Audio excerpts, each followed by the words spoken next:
Ini belimbing guys.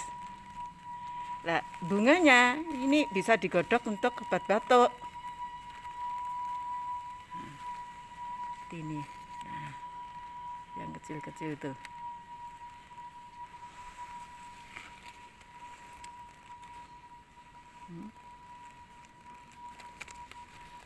Ini kalau daunnya seperti ini. Nah, ini namanya belimbing buluh.